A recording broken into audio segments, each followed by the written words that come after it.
Hello friends, educational fact channel में आपका स्वागत है। हाजिर है आपके लिए आज की एक नई वीडियो को लेके। इस वीडियो में हम साइंस के क्वेश्चन डिस्कस करने वाले हैं जो आपके जेबीटी और पटवारी एग्जाम के लिए काफ़ी इंपॉर्टेंट रहने वाले हैं। टीजीटी के लिए कुछ एक जो दिन बच गए हैं, जो कैंडिडेट पीछे रह गए हैं, उनके लिए भी काफ़ी इंपॉर्टेंट ये हो जाता है क्योंकि साइंस से भी क्वेश्चन जो है वो बन रहे हैं। मेनली वीडियो आपकी जेबीटी और पटवारी कैंडिडेट्स के लिए है, क्योंकि आप देख पाएंगे यहाँ पे जो आपके जेबीटी के सिलेबस में ये आपका साइंस का जो सेक्शन है काफ़ी बड़ा है। और हमने लगभग स्टार्ट कर दिया था इसको, तो वीडियो हमने बनाई थी, फिर बीच में आपका टीजीटी के जो एग्ज़ाम का प्रेशर काफ़ी पड़ गया था, इसलिए हमारे पास टाइम भी नहीं था, तो हमने सोचा कि 15 के बाद ही आपका जो सिलेबस है वो कंटिन्यू करेंगे। फिलहाल 2-3 दिन अभी मैं बिज़ी हूँ और ये आज सिर्फ मैं इसलिए लाया हूँ क्योंकि मैंने कहा था कि 15 के बाद हम जो है वो कंटिन्यू करेंगे। 1-2 दिन थोड़ा-सा इंतज़ार करना है, थोड़ा-सा कनेक्ट रहने के लिए मैं बीच में अपलोड कर दूँगा वीडियो, कुछ एक मतलब जो लिमिटेड टाइम की रहेगी, कुछ 5-10 मिनट की, और थोड़े-थोड़े टॉपिक्स उसमें हम कवर करेंगे। लेकिन जो आपका स्टार्टिंग होगी अच्छे से, वो आपकी लगभग 20 के बाद ही हो पाएगी अच्छे से। तो प्रॉपर्ली आपको फिर हम 1-1, 2-2 क्लासेस, लगभग 2 क्लासेस देने की कोशिश करेंगे। हमने टीजीटी के लिए तो 1-1 क्लास दी थी, लेकिन आपके लिए 2-2 क्लासेस जो है वो 2-2 क्लासेस में, ताकि आपको जल्दी कवर हो सके और बहुत सारी चीज़ों को हम कवर कर पाएँ, ऐसी कोशिश करेंगे।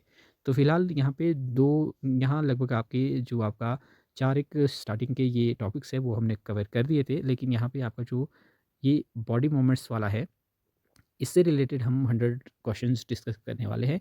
इससे रिलेटेड वैसे आपको कहीं भी इतने ज़्यादा क्वेश्चन जो है वो देखने को नहीं मिलेंगे। हमने बड़े डेप्थ से आपके लिए क्वेश्चंस लाए हैं और काफ़ी ब्रीफ में हम जो है उनको डिस्कस करेंगे। आप देख पाएँगे इसमें वैसे तो काफ़ी सिंपल अगर आप देखेंगे तो इसमें जो टॉपिक है, जैसे आपका इसमें आप देख पाएँगे human body and it's movement है, बॉल एंड सॉकेट जॉइंट्स है, पावर जॉइंट्स है आपके, और गेट एंड एनिमल्स है, गेट ऑफ एनिमल्स, और हाउ डू स्नेक मूव, ये सारी बातें इसमें है।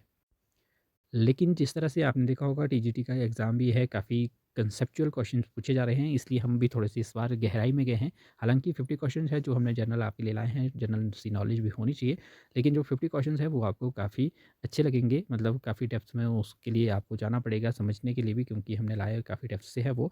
तो वो कहीं न कहीं आपके एग्ज़ाम में बहुत हेल्प करेंगी। आपका ये जो टॉपिक है वो पूरा क्लियर इससे हो जाएगा, और सभी टॉपिक्स को हम इस बार अच्छे से क्लियर करेंगे। टीजीटी के लिए हम उतना नहीं कर पाए क्योंकि हमें भी पता नहीं था कि एग्ज़ाम जो है वो एक्चुअली इस लेवल का आ सकता है, क्योंकि जो आपका एग्ज़ाम देखा होगा, आपने भी सुना होगा, तो जो पूछे गए थे क्वेश्चंस वो डायरेक्टली नहीं पूछे गए थे, इसलिए हमने थोड़ा-सा अपना जो लेवल है वो थोड़ा-सा बढ़ा दिया है। तो ऐसे ही हम आगे भी इसको कवर करते रहेंगे। तो चलिए फटाफट से आज की वीडियो शुरू करते हैं। तो पहला क्वेश्चन है, संधि यानी कि जॉइंट्स की सतहों पर पाए जाने वाला वह ऊतक जो घर्षण यानी कि फ्रिक्शन को कम करता है, तो वो आपका हाइलिन ओपास्थि कहलाता है। ऑप्शन बी इसमें आपका राइट आंसर है। ये जो भी आपके हड्डियों के बीच में घर्षण होता है वो नहीं होने देता है, मतलब। केंचुए की गति पेरिस्टालसिस कहलाती है। इनमें किन मांसपेशियों का समन्वय होता है? तो इसका राइट आंसर आपका ऑप्शन बी हो जाएगा, वृत्ताकार और अनुदैर्ध्य। ऑप्शन बी आपका राइट आंसर है। वृत्ताकार पेशियां शरीर को पतला और अनुदैर्ध्य पेशियां शरीर को छोटा करती हैं, तो ये भी आपने ध्यान रखना है। सांप की गति में वलय का क्या महत्व है? लूप्स का। तो प्रत्येक वलय जमीन पर पार्श्व दबाव डालता है। ऑप्शन बी इसमें आपका राइट आंसर है। नेक्स्ट है, पक्षी की उड़न मांसपेशियों का मुख्य आधार कौन सी हड्डी है या होती है?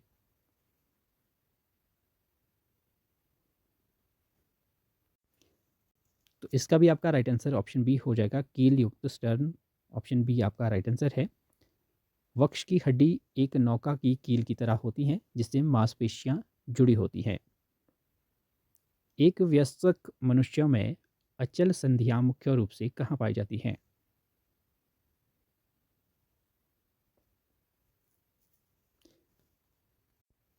तो इसमें आपका सिवनी के रूप में कपाल में। ऑप्शन बी आपका राइट आंसर है। नेक्स्ट आपका है, शूक केंचुए की गति में कैसे मदद करते हैं? Bristles shook. तो वे लंगर एंकर की तरह मिट्टी में पकड़ बनाते हैं। ऑप्शन बी आपका राइट आंसर है। मछली की धारारेखीय आकृति का भौतिक विज्ञान में क्या महत्व है? तो यह द्रव गतिज घर्षण को न्यूनतम करती है। ऑप्शन ए आपका इसमें राइट आंसर है।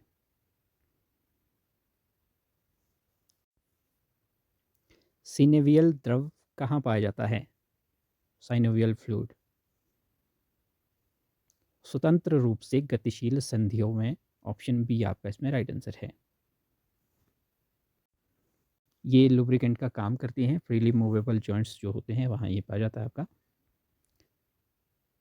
तिलचट्टे के उड़ने के दौरान उसके पंखों को गति कौन देता है? तो वक्ष की विशिष्ट मांसपेशियां, ऑप्शन बी इसमें आपका राइट आंसर है। सांप की स्केल उसकी गति में कैसे सहायक है? वे घर्षण पैदा करते हैं जिससे पकड़ बनती है, तो ऑप्शन बी आपका राइट आंसर है। मानव शरीर में हिंग संधि किस तल में गति को अनुमति देती है? हिंग या हिंज कुछ भी कह सकते हैं आप इसे। तो ये आपका एक तलीय, ऑप्शन बी इसमें आपका राइट आंसर है। पक्षी की हड्डियां न्यूमेटिक होती हैं, इसका अर्थ क्या है? तो वे वायु कोशों से युक्त और खोखली होती हैं, तो ऑप्शन बी इसमें आपका राइट आंसर है। घोंगे की गति का कारण, यानी घोंगे मतलब स्नेल की गति का मुख्य कारण लहरदार संकुचन है, यह कहाँ होता है? तो ये होता है उसके एकमात्र पेशियों पैर में, ऑप्शन बी इसमें आपका राइट आंसर है। बॉल एंड सॉकेट को त्रिअक्षीय क्यों कहा जाता है? बॉल एंड सॉकेट संधि जो है उसे त्रिअक्षीय क्यों कहा जाता है? क्योंकि यह तीन अक्षों पर गति प्रदान करती हैं, तो ऑप्शन बी इसमें आपका राइट आंसर है। कोहनी की हड्डी और कलाई की हड्डियों के बीच कौन सी संधि हो सकती है? तो ये होती है विसर्पी संधि, ऑप्शन बी इसमें आपका राइट आंसर है।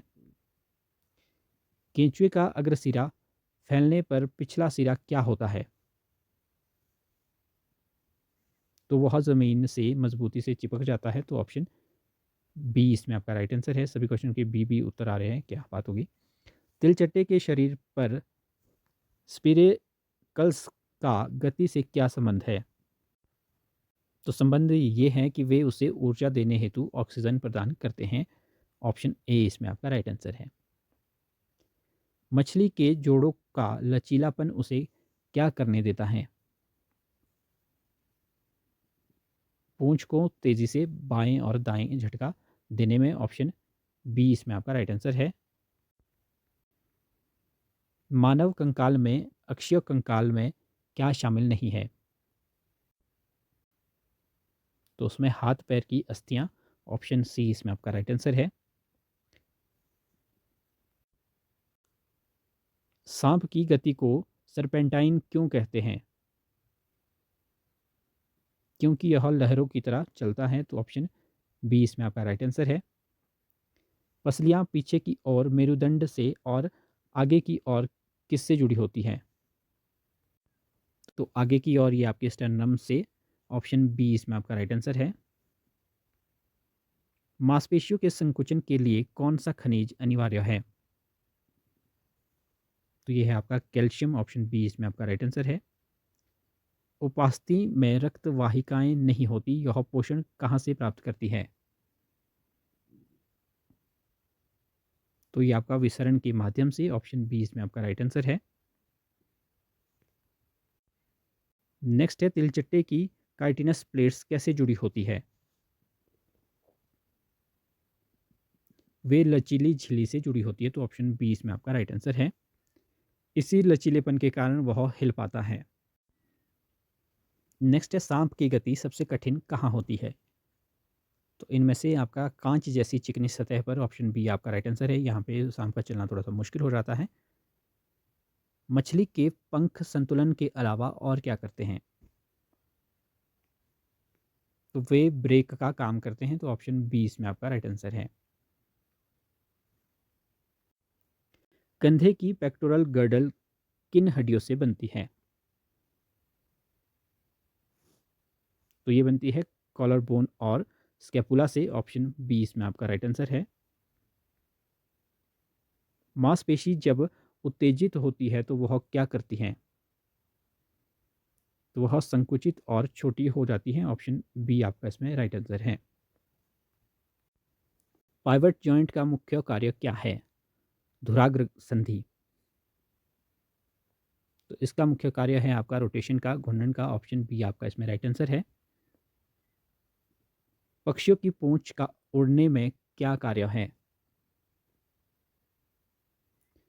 दिशा सूचक की तरह दिशा बदलना। ऑप्शन बी इसमें आपका राइट आंसर है। संधि गुहा के भीतर साइनोवियल झिल्ली का मुख्य कार्य क्या है? तो इसका कार्य है साइनोवियल तरल का स्त्राव करना। ऑप्शन बी आपका इसमें राइट आंसर है। केंचुए में शूक किस परत से उत्पन्न होते हैं? तो ये बाह्य त्वचा से। ऑप्शन बी इसमें आपका राइट आंसर है। ये एपिडर्मिस की गर्तिकाओं से निकलते हैं, ये आपने ध्यान रखना है। सांप की लेटरल एंडुलेशन गति के लिए कौन सा बल सबसे महत्वपूर्ण है? तो ये आपका है फ्रिक्शन, घर्षण बल। ऑप्शन बी आपका राइट आंसर है।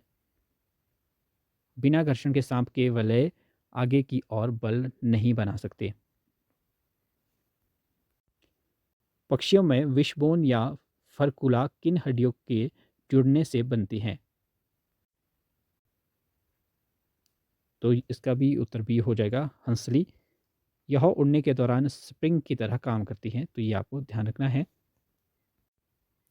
मछली के शरीर का मायोटोम्स मांसपेशियों से क्या तात्पर्य है? तो ये वी या डब्ल्यू आकार के मांसपेशियों के खंड है। हिंग संधि में गति को सीमित करने वाला मुख्य कारक क्या है? तो ये है आपका लिगामेंट्स की व्यवस्था। ऑप्शन बी आपका राइट आंसर है। केंचुए की गति के दौरान हाइड्रोस्टैटिक कंकाल का कार्य कौन करता है? तो ये करता है शरीर के खंडों के भीतर का तरल। ऑप्शन बी आपका इसमें राइट आंसर है। तरल का दबाव ही उसे संकुचित और विस्तृत होने में सहारा देता है। पक्षियों की पेक्टोरलिस मेजर मांसपेशी का क्या कार्य है? ये जो मांसपेशी है, ये पक्षियों की सबसे बड़ी मांसपेशी होती है और ये पंखों को नीचे की ओर शक्तिशाली झटका देता है। तो ऑप्शन बी इसमें आपका राइट आंसर है। मानव शरीर में अटलस और एक्सिस कशेरुकाओं के बीच कौन सी संधि होती है? तो ये होती है पाइवट। ऑप्शन बी इसमें आपका राइट आंसर है। और इसी के कारण ही हम ना कहने के लिए जो है वो सिर घुमा पाते हैं, तो ये भी आपको पता होना चाहिए। तिलचट्टे के बाह्य कंकाल के खंडों के बीच की लचीली संधि क्या कहलाती है? तो ये कहलाती हैं आर्थोडियल झिल्ली। ऑप्शन बी इसमें आपका राइट आंसर है। सांप की कौन सी गति सबसे धीमी होती है और अक्सर भारी सांपों जैसे अजगर वगैरह में देखी जाती है? तो ये होती है रेक्टिलिनियर गति। ऑप्शन बी आपका इसमें राइट आंसर है। उपास्थि में पाए जाने वाले विशिष्ट कोशिकाओं को क्या कहते हैं? तो इसे कहते हैं कैंड्रोसाइट्स। ऑप्शन बी आपका इसमें राइट आंसर है। मानव हाथ के अंगूठे में कौन सी विशेष संधि होती है जो उसे उंगलियों से अलग बनाती है? तो ये होती है आपकी सैडल संधि। ऑप्शन बी आपका इसमें राइट आंसर हो जाएगा। और इसी के कारण ही हम वस्तु को जो है वो मजबूती से पकड़ पाते हैं। मछली की कॉडल फिन का प्राथमिक कार्य क्या है? तो इसका कार्य है आपका थ्रस्ट या फॉरवर्ड मोशन पैदा करना, प्रणोद पैदा करना। ऑप्शन बी आपका राइट आंसर है। पक्षियों में न्यूमेटिक हड्डियां श्वसन तंत्र के किस भाग से जुड़ी होती हैं? तो ये होती है आपकी वायु कोशों से। ऑप्शन बी आपका राइट आंसर है। केंचुए में अनुदैर्ध्य मांसपेशियों के संकुचन का क्या प्रभाव होता है? तो शरीर छोटा और मोटा होता है। ऑप्शन बी इसमें आपका राइट आंसर है। तिलचट्टे के वक्ष में कौन सी पेशियां पंखों को नीचे लाती है? तो ये है आपकी पृष्ठीय अधरीय पेशियां। ऑप्शन बी आपका राइट आंसर है। सांप की कंसर्टीना गति का उपयोग वह कहाँ करता है? तंग जगहों या सुरंगों में? तो ऑप्शन बी आपका इसमें राइट आंसर है। मानव मेरुदंड की कशेरुकाओं के बीच कौन सी संधि होती है जो सीमित गति की अनुमति देती है? तो ये है कार्टिलेजिनस संधि, ऑप्शन बी आपका राइट आंसर है। हड्डियों के निर्माण की प्रक्रिया को क्या कहा जाता है? तो इसे कहते हैं ऑसिफिकेशन, ऑप्शन ए आपका इसमें राइट आंसर है। तो ये 50 क्वेश्चंस थे जो हमने डिस्कस किए, थोड़े से टफ से थे, लेकिन अब यहाँ से आगे के 50 क्वेश्चन जो है वो ईजी रहने वाले हैं। तो यहाँ पे आप देख पाएंगे कि कंधे में पाई जाने वाली संधि जो हाथ को चारों ओर घुमाने देती है, तो उससे वो कौन सी संधि है आपकी? तो ये है आपकी कंदुक खली का, ऑप्शन सी इसमें आपका राइट आंसर है। यहाँ पे तो आपको आंसर भी दिख रहे होंगे साथ में, इसलिए यही रखे हैं ताकि इसको हम फटाफट से जो है वो डिस्कस कर सके। गर्दन को सिर से जोड़ने वाली संधि कौन सी है? तो ये आपकी धुराग्र संधि, ऑप्शन बी आपका राइट आंसर है। कोहनी और घुटने की संधि जो केवल एक दिशा में मुड़ती है, वो होती है आपकी हिंज संधि, ऑप्शन ए आपका राइट आंसर है। ऊपरी जबड़े और कपाल के बीच की संधि क्या कहलाती है? तो ये आपकी अचल। कंकाल का वह भाग जो मस्तिष्क की सुरक्षा करता है, वो है आपका कपाल या खोपड़ी। हृदय और फेफड़ों की सुरक्षा जो है वो कौन करता है? तो ये आपका है पसली पिंजर। पसली पिंजर में पसलियों की कुल संख्या कितनी होती है? तो ये आपकी 24 होती है, यानी कि जोड़ी में होती है 12 जोड़ी। मेरुदंड कितनी छोटी हड्डियों से बना होता है? तो ये होता है 33 हड्डियों से। हड्डी की तुलना में कोमल और लचीला हिस्सा क्या कहलाता है? तो ये हमने ऊपर भी पढ़ा, उपास्थि, ऑप्शन बी वाला इसमें राइट आंसर है। कान के ऊपरी भाग में पाया जाता है, क्या पाया जाता है? उपास्थि पाया जाता है, ऑप्शन बी इसमें राइट आंसर है। हड्डी को गति देने के लिए मांसपेशियां क्या करती हैं?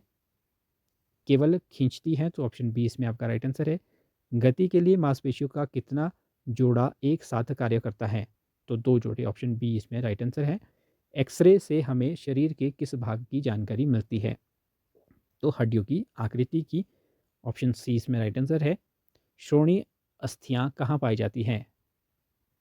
तो ये पाई जाती है कूल्हे में, ऑप्शन सी राइट आंसर है। उपास्थि शरीर में और कहाँ पाई जाती हैं? तो ये आपका नाक नाक की नोक, जोड़ों के बीच और कान, इन सभी में, ऑप्शन डी आपका राइट आंसर है। अब जंतु की चाल से रिलेटेड क्वेश्चन है आपके यहाँ पे कि केंचुए के शरीर में क्या नहीं होता? तो इनमें जो है वो हड्डियाँ नहीं होती, ऑप्शन बी राइट आंसर है। केंचुए के शरीर पर पाए जाने वाले छोटे बाल, बाल जैसे जो शूक होते हैं, जिससे किससे जुड़े होते हैं ये? तो ये आपके मांसपेशियों से जुड़े होते हैं, ऑप्शन बी इसमें राइट आंसर है। स्नेल किसकी मदद से चलता है? तो ये आपका पेशियोपाद से, ऑप्शन बी इसमें आपका राइट आंसर है। घोंघे का बाहरी कठोर कवच क्या कहलाता है? स्नेल का ही, तो ये बाह्य कंकाल है। तिलचटे, यानी कि तिलचट्टा, आप ऊपर भी अगर किसी को पता नहीं लग रहा था तो वो कॉकरोच था, में चलने के लिए कितने पैर होते हैं? तो 3 जोड़ी होते हैं, यानी कि 6 पैर होते हैं, तो ऑप्शन बी वाला इसमें राइट आंसर है। तिलचटे में उड़ने के लिए कितने पंख होते हैं? तो 2 जोड़ी होते हैं, यानी कि 4 पंख होते हैं। तिलचट्टे का बाह्य कंकाल किस पदार्थ से बना होता है? तो ये होता है काइटिन का, ऑप्शन बी इसमें राइट आंसर है। पक्षियों की हड्डियाँ कैसी होती है जो उड़ने में मदद करती हैं? तो ये आपकी खोखली और वायु से भरी हुई होती हैं, ऑप्शन बी इसमें राइट आंसर है। पक्षियों के अग्रपाद किस में बदल जाते हैं? तो ये आपके पंख में बदल जाते हैं। मछली का शरीर कैसा होता है जो पानी के प्रतिरोध को कम करता है? तो ये आपका धारा रेखीय होता है, ऑप्शन सी आपका राइट आंसर है। मछली तैरते समय झटका देने के लिए किस अंग का उपयोग करती है? तो ये करती है पूंछ का। सांप कैसे चलता है? तो ये आपका लूप्स बनाकर, वलय बनाकर। सांप का मेरुदंड कैसा होता है? तो ये बहुत लंबा और लचीला होता है, ऑप्शन बी इसमें राइट आंसर है। सांप गति करते समय जमीन को कहाँ धक्का देता है? तो ये आपका पीछे की ओर, ऑप्शन बी इसमें राइट आंसर है। मछली के शरीर पर मौजूद पंख उसे क्या करने में मदद करते हैं?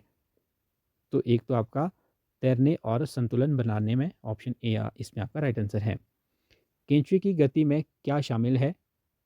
तो इसमें आपका संकुचन और विस्तार है। मछली के कंकाल को कौन ढके रखता है रहता है, सॉरी, तो ये आपका मजबूत मांसपेशियाँ, ऑप्शन बी इसमें आपका राइट आंसर है।